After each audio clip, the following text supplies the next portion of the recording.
آج ہم سورہ علق کی تشریح کریں گے۔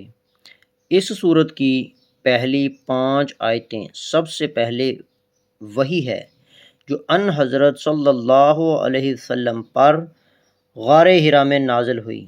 آپ نبوت سے پہلے کئی دن اس غار میں عبادت کیا کرتے تھے۔ ایک روز اسی دوران حضرت جبرائیل علیہ السلام آپ کے پاس آئے اور آپ کو دبایا اور کہا کہ پڑھو۔ آپ نے فرمایا کہ میں تو پڑھا ہوا نہیں ہوں۔ یہ مکالمہ 3 مرتبہ ہوا۔ پھر حضرت جبرائیل علیہ السلام نے یہ 5 آیتیں پڑھیں۔ اس میں یہ اشارہ ہے کہ اگرچہ تعلیم دینے کا عام طریقہ یہی ہے کہ قلم سے لکھی ہوئی کوئی تحریر پڑھوائی جاتی ہے، لیکن اللہ تعالیٰ اس کے بغیر بھی کسی کو تعلیم دے سکتا ہے۔ چنانچہ حضور اقدس صلی اللہ علیہ وسلم کو امی ہونے کے باوجود وہ علوم عطا فرمائے گا جو کتاب سے پڑھنے والوں کے خیال میں بھی نہیں آئے۔ یہاں سے سورت کے آخر تک جو آیتیں ہیں وہ غار حرا کے مذکورہ بالا واقعہ کے کافی بعد نازل ہوئی تھیں، اور ان کا واقعہ یہ ہے کہ ابو جہل حضرت صلی اللہ علیہ وسلم کا سخت دشمن تھا۔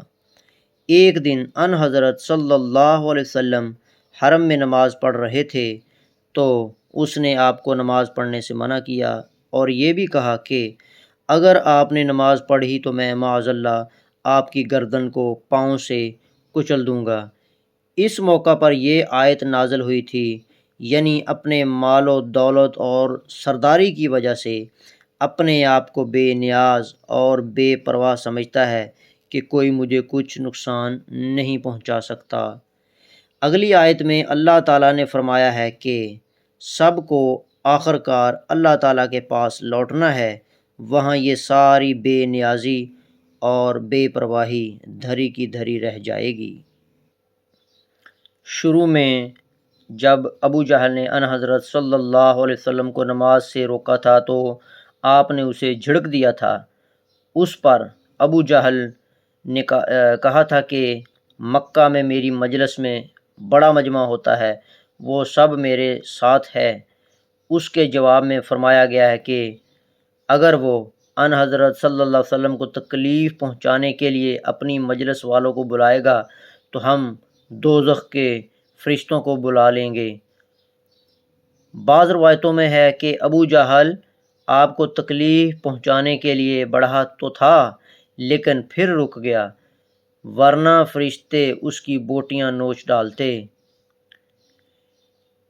یہ بڑا پیار بھرا فقرہ ہے اور اس سے معلوم ہوتا ہے کہ انسان کو سجدے کی حالت میں اللہ تعالیٰ کا خاص قرب عطا ہوتا ہے۔ یہ آیت سجدے کی آیت ہے اور اس کی تلاوت کرنے اور سننے والے پر سجدہ تلاوت واجب ہو جاتا ہے۔ البتہ آیت کو پڑھے بغیر صرف دیکھنے سے سجدہ واجب نہیں ہوتا، اور صرف ترجمہ زبان سے پڑھنے میں بھی احتیاطاً سجدہ کر لینا ضروری ہے۔